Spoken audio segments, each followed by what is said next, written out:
let's move on. Let's get to football. Let's talk about Sunday Night Football. So the Steelers were up 16-7 at halftime of this game. It looked like everything was rolling for Pittsburgh. Aaron was going to have a great kumbaya story, beating his former team, the Green Bay Packers, albeit in Pittsburgh and not in Lambeau. And then at one point in the second half, Green Bay had outscored Pittsburgh 25-3. They scored on every possession in the second half. Jordan Love going up and down the field on that Pittsburgh Steelers defense. And the question on the screen reads, was Sunday night's game more about the Steelers or the Packers? In my opinion, I believe this game was actually more about Pittsburgh and not on the defense side of the ball. I know everybody wants to say, oh my God, the Steelers have paid the most money on defense and this defense is terrible. Well, yeah, because they spent a lot of money on old corners. And Jalen Ramsey, who has not looked the same really since his Rams days when he won the Super Bowl back in Super Bowl 56. Darius Slay, who has not been the same since he won the Super Bowl last year with my Philadelphia Eagles. You have TJ Watt and Alex Highsmith, who are not getting after the quarterback as consistently. But in my opinion, the reason for that is because of the offense. And early in the season, we praised Aaron Rodgers and the Steelers, how they were getting the football out of his hands. They were to run the football effectively with Jaylen Warren and Kenneth Gainwell. And that is true. But you look really hard at who the Steelers have beaten this year. It's the Patriots, who it took them 5 fumbles to win that game. They beat the Jets week 1 in a shootout. They beat Minnesota without their offensive line and a banged-up Carson Wentz, and it took almost a miraculous Minnesota comeback. And then they beat the Browns, who can't move the ball on offense. So they can't. The Browns are inept on offense. We'll get to that. So to me, Pittsburgh, I know we're going to talk about the defense. The defense wins championships.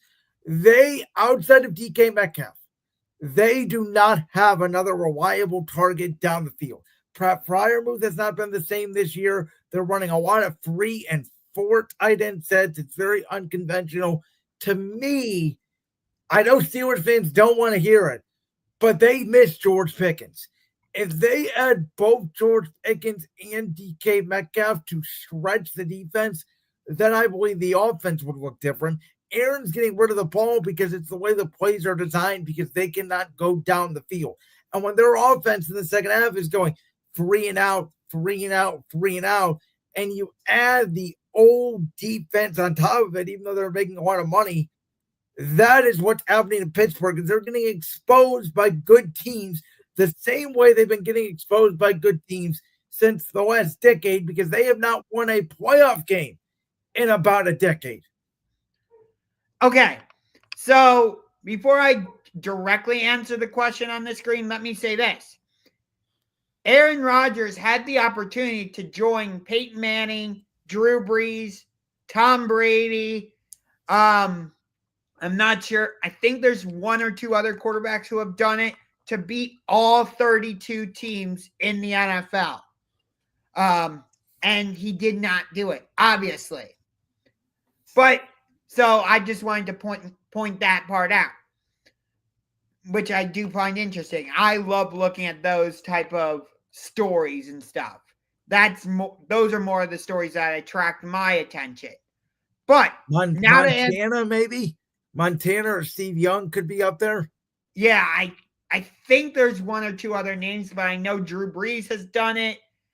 Tom Brady did it after he went into New England and beat the Patriots with the Buccaneers, and Peyton Manning has done it.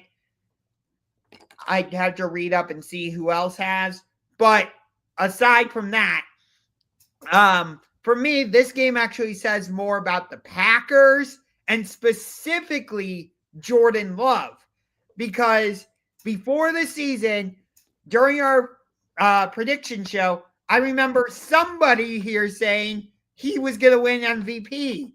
You are correct. And after that Cleveland game, I remember we were both like, what is going on with him? And that was the best game they played since the Washington game, easily. Yes.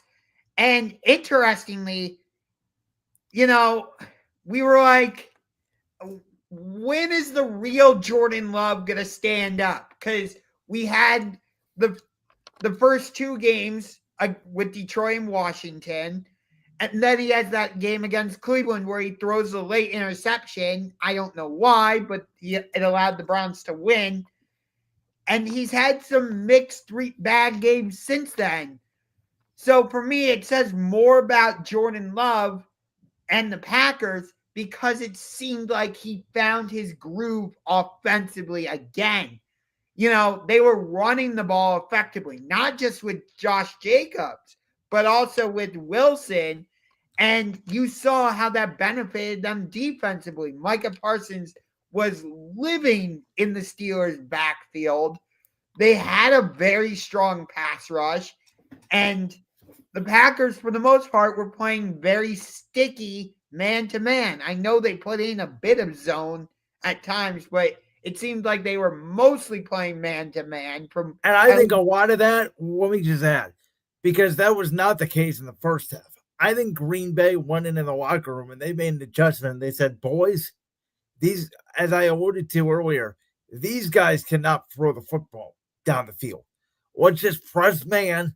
We'll live with it. They want to take a shot to DK Metcalf. We'll let him go all day. But we're going to put pressure on Aaron Rodgers because he's not comfortable when we get after him within the pocket. And Micah Parsons was playing a lot at middle linebacker, standing up over the center, not necessarily an edge.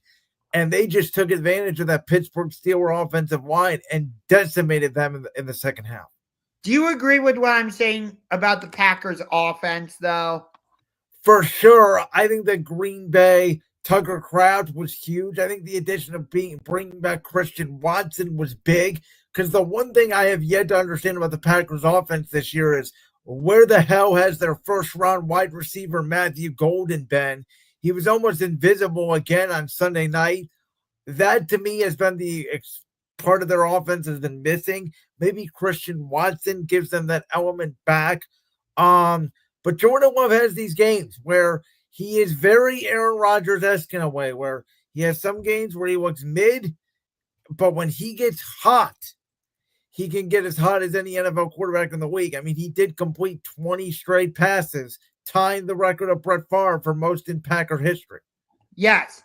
And ironically, until that game, the Packers had scored 27 points in their victories. And we all know what that magic number means to them, because Brett was 27 when he won his only Super Bowl. Aaron was 27 when he won his only Super Bowl. And Jordan Love next Sunday will be turning that infamous age of 27 years old. Yes. And of course, I have the Packers winning the Super Bowl against the Baltimore Ravens. You have them losing the Super Bowl against Buffalo. Correct.